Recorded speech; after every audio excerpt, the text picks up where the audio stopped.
Now I want to talk about organic Varroa treatments, of which there's really two classes. There's what we call proprietary classes, which are like these ones here, that are labelled and are registered and come with instructions on how to use them. There's also generic products that beekeepers use, and these are mainly oxalic acid, and some are using generic thymol based.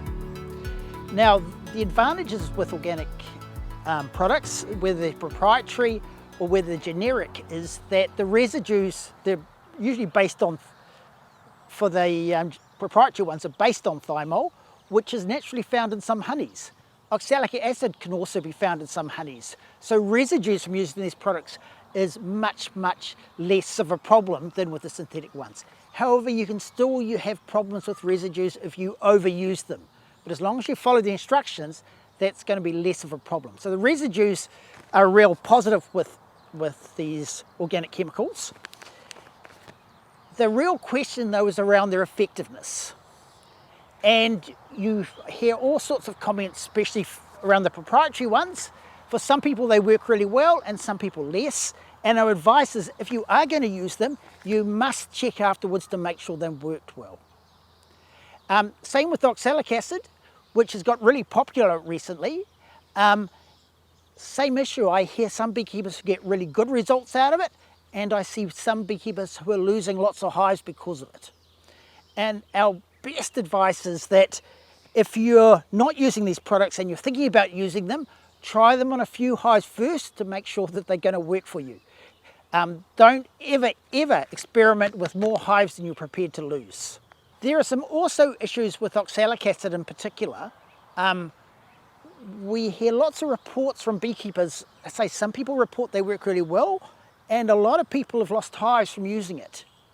And again, you have to be very careful, and you want to try it on a few hives first if you are going to use it. And there's something that people really, I don't think it's got into people's consciousness. There's one scientific paper, only one of them, that was done in Europe that looked at feeding oxalic acid. Granted, they used a slightly higher concentration, but it controlled Varroa, no problem in the autumn, but it affected the way the colonies built up in the spring. So they were still strong going into the winter, but for some it was having some negative effect on that spring build-up. And beekeepers tend not to think about that. They don't make the connection between what happens in the autumn, what happens in the spring.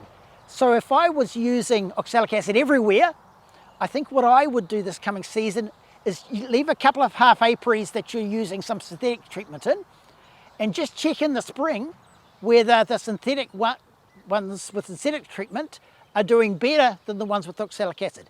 If they're all the same, that's fine then, but if there is a difference, then you better start thinking about whether oxalic acid is the thing that you should be using, or it's better to move on to something else. Okay, we're going to now treat a colony with organic treatment, and this one's Varroa. It's really important to read the instructions, of course, because what it says up the top here, harmful and corrosive, keep out of the reach of children. Hence the gloves again. You need to make sure you take proper safety conditions when you use them.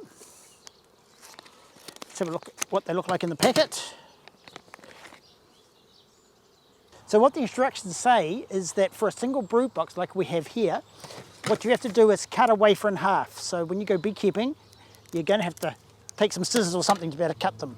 So in summary, we've got proprietary organics and generic. They have the advantage that residues are less of a problem as long as you don't overuse them, because the active ingredients are already found in honey because it's plant derived.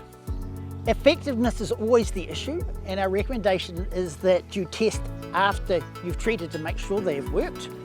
And we have those questions around oxalic acid, particularly around effectiveness for some beekeepers and spring build-up. And again, if you're using any of these things, you need to check that you're getting the results that you think you're getting.